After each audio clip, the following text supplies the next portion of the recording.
Recently, Chinese media have been producing news about buffets and cafeterias inside supermarkets, catching the attention of overseas Chinese media. One such media outlet, the World Journal, ran a story titled, China's Consumption Downgrade. Supermarkets introduced $2.80 buffets to attract young people. Recently, Wumart Supermarket opened a buffet at the Zhongguan Village branch in Beijing.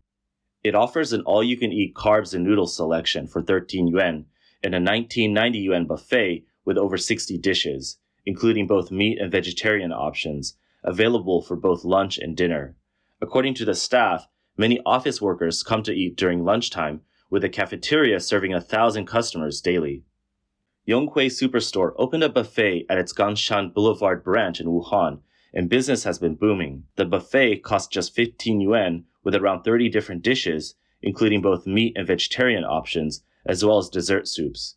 The store manager mentioned that since it's close to the offices and schools, most customers are young people, with the restaurant handling about 1,000 to 2,000 orders daily.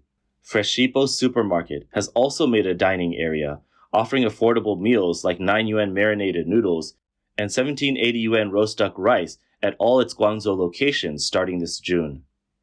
At the Jinying Supermarket in Nanjing, they specialize in freshly made Hunan-style steam bowls, serving over 40 different dishes.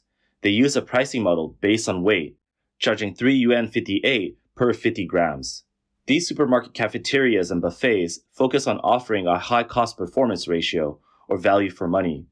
Amid rising prices, the chance to enjoy an all-you-can-eat meal for under 20 yuan acts like a magnet, attracting budget-conscious customers. Some people commented that the popularity of these supermarket cafeterias isn't just about people coping with economic pressure by reducing their spending, it's also a way for supermarkets to save themselves. One of the reasons supermarkets are opening affordable cafeterias is that traditional brick-and-mortar supermarkets are seeing fewer customers.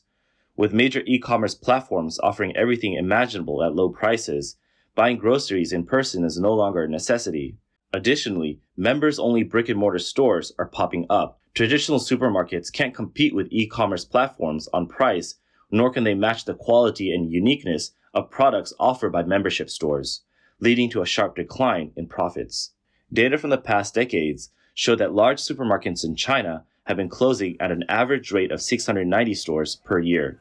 In 2012, there were almost 12,000 supermarkets in China, but by 2021, there were 5,340, which is a decrease of 58%. In 1995, the first foreign supermarket chain, Carrefour, entered China and opened stores in Beijing and Shanghai. In 2002 alone, Carrefour opened 12 new stores in China, expanding rapidly.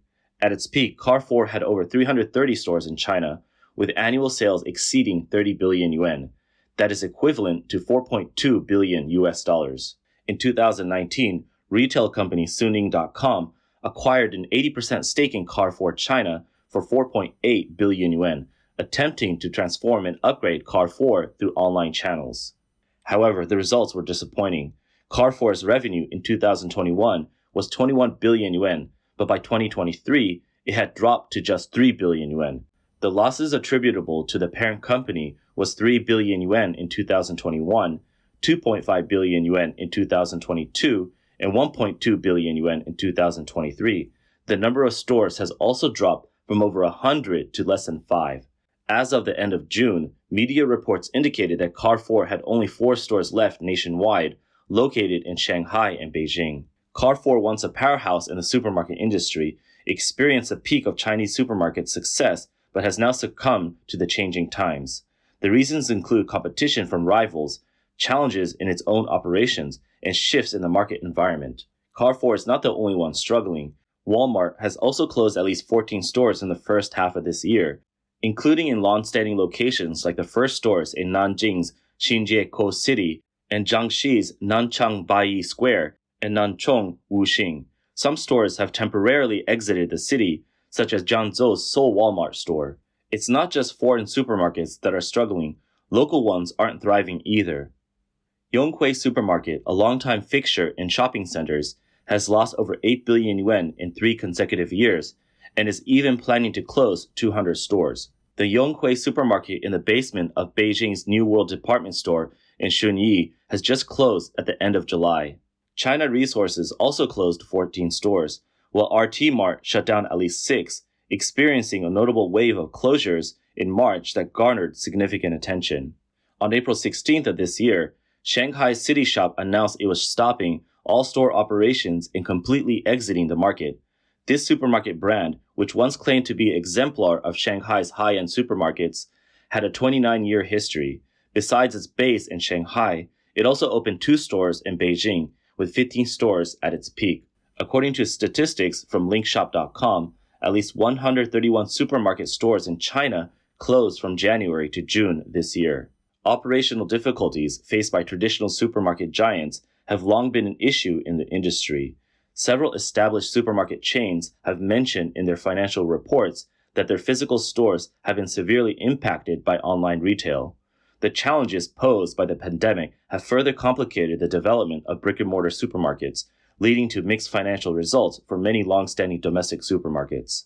In this context, supermarkets have had to find ways to survive. Currently, although the profit margin of supermarket cafeterias and buffets are limited, they effectively enhance customer loyalty. By offering affordable dining options, supermarkets can attract nearby office workers and students, encouraging them to visit frequently and boosting the sales of other products. This food-based strategy not only increases foot traffic, but also improves repeat purchase rates, boosting overall revenue. However, the key to success in the food business lies in returning customers. While people may come for the low prices, they will only keep coming back if the food is both delicious and affordable. Sometimes consumers are willing to overlook the price for great food or even pay more for a pleasant dining environment. For supermarket cafeterias to compete with established restaurant brands, taste is the most critical and challenging aspect, along with food safety, quality control, innovative menus, and dining ambience. After the initial novelty wears off, whether these supermarket cafeterias can sustain their popularity remains uncertain. One industry insider commented that over the years, there have been various trends in the retail industry that have led many companies to follow suit, but each business knows its own strengths and challenges best, and only they can solve their own problems. While learning from others is valuable, no business can fully replicate another's success. They can only strive to serve their own customers better and become the best version of themselves. Customers spending less money is an undeniable reality for most businesses. Why are people spending less money? The real estate market is a major factor. In the past, real estate accounted for over 70% of household assets in China. So when housing prices fall, household wealth shrinks. The expected increase in wealth turns into depreciation, leading to reduced consumption. The extended slump in the real estate market is putting pressure on Chinese household budgets and eroding confidence, leading many to cut back on spending. Another factor is declining incomes, with some people experiencing steep pay cuts. According to China's Ministry of Finance, personal income tax revenue for January to April this year was 500 million yuan, down 7% year-on-year. In the first 2 months, national personal income tax revenue was 326 billion yuan, a 16% year-on-year decline. In the past, even when household incomes were low, rising property prices helped alleviate concerns about shrinking wealth. But with property prices falling and incomes growing slowly, stagnating, or even decreasing, rational consumption comes into play. More people are focusing on value for money rather than brand names. A recent report by consumer research firm Mintel shows that Chinese people are currently more concerned with functionality than fashion appeal. According to the study, about 59% of respondents prioritize product quality over brand when buying clothing and accessories.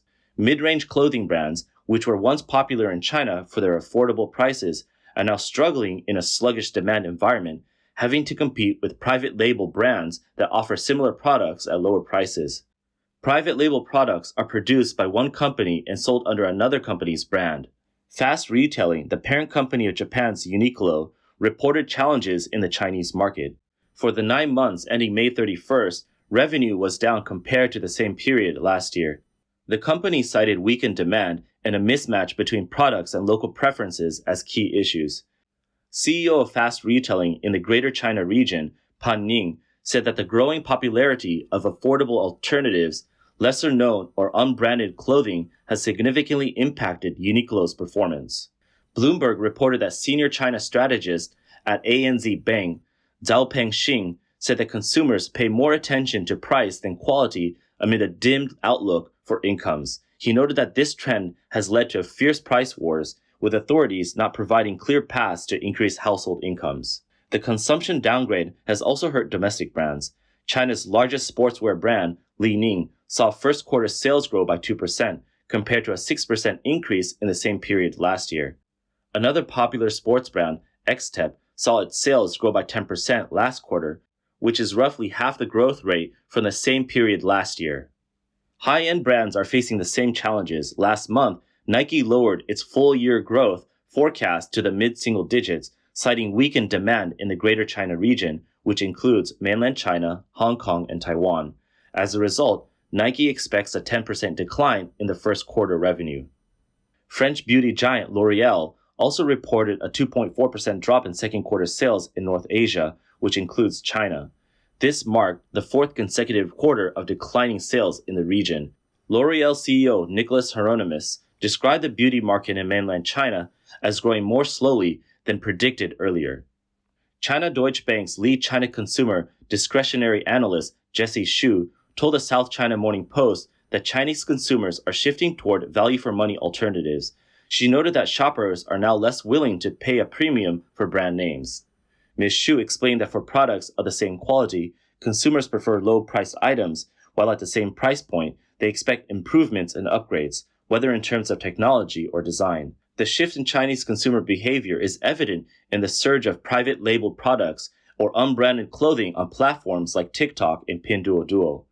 Ms. Xu added that given the lack of improvement in factors such as employment, income, and economic prospects, this shift towards more affordable alternatives is likely to continue for the next 2 years. Data shows that compared to 4 years ago, the average spending of ordinary urban residents in China has dropped by 40%. During this year's June 18th shopping festival, the total transaction value on major Chinese e-commerce platforms decreased by 7% compared to the same period last year. In previous years, even during the COVID-19 pandemic, sales during the June 18th shopping festival consistently grew. This year, during the May Day holiday, while a record of 295 million trips were made for travel, the average spending per person was over 10% lower than in 2019. The ongoing economic downturn is a key factor behind the downgrade in consumption. Official data shows that economic growth in 2023 was 5.2%, but many economists estimate the actual growth rate to be at most 2%. For young people graduating into unemployment, workers facing pay cuts, and homeowners experiencing property devaluation, it feels like the economy is in decline and pessimism is growing. Personal income tax for the first 4 months of this year fell by 7% compared to the same period last year, even though the tax threshold has not increased. This indicates that many people are facing pay cuts, leading to an overall decline in income levels.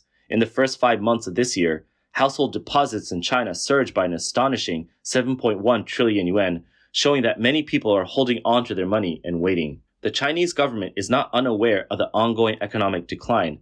Over the past 2 years, the government has expressed its intention to support economic growth, but the actual impact of its policies has been very limited. One key reason is that local governments have not only neglected to support economic expansion, but have also implemented various tightening measures, such as conducting 30-year tax audits and encouraging a tighten-your-belts mindset. In response, a well-known Chinese economist and former member of the People's Bank of China's Monetary Policy Committee, Huang Yiping, has issued a rare critique of the government's overly conservative policies, advocating for direct cash payments to the public to boost consumption. He warned that the Chinese economy is now quick to cool down and difficult to revive, and that slipping into a low inflation trap could have serious consequences.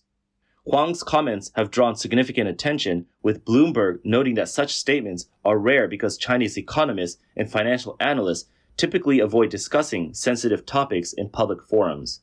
This includes any criticism of policy or views that could be seen as overly pessimistic about the economy and markets. Since the 20th National Congress of the Chinese Communist Party, economic indicators have continued to worsen. In the second quarter of this year, GDP growth was below expectations, and retail sales in June hit an 18-month new low. However, the government has repeatedly promoted a bright outlook for China's economy and strictly prohibits negative talk about it. Earlier this year, Radio Free Asia published a Chinese commentary by economist Cheng Xiaonong, titled The Economic Decline of Authoritarian States, In the article, Cheng pointed out that China's economy is clearly showing signs of recession, leading to widespread speculation. He noted that as the economy declines and unemployment remains high, household consumption is starting to downgrade, increasing the vulnerability of the authoritarian regime. In his commentary, Cheng wrote that the whole world is now seeing the reality that China's economy appears to have already entered a recession. But few consider one perspective: the economic decline of an authoritarian state is completely different from that of a democratic state with a free market economy. You can't judge an authoritarian state's economic recession by the normal cycles of economic prosperity in democratic states. This is because the economic prosperity in authoritarian states is a product of their systems and policies. Likewise, economic decline in authoritarian states is actually a result of the failure of their system. He asks, why is that once an economic recession occurs in an authoritarian state, it's like the late stages of economic cancer? Because authoritarian governments are often unwilling to admit their problems. They don't have democratic elections. Thus, admitting to failure of their economic system is comparable to self-destruction for an authoritarian government. Their approach to dealing with economic failure is simple: tighten government control over the economy and increase information censorship, preventing both domestic and foreign observers from understanding the truth. He said this is exactly the situation we see in China today. The CCP continues to directly intervene in various economic activities, from banning companies from selling stocks, to instructing banks to take on local government debt, to increasing control over the financial sector. Additionally, they prohibit Chinese economists from making statements that are unfavorable to the authorities and severely crack down on foreign market research firms operating in China. All these measures are aimed at one goal: to hide the serious economic consequences of the Chinese Communist Party's failed system.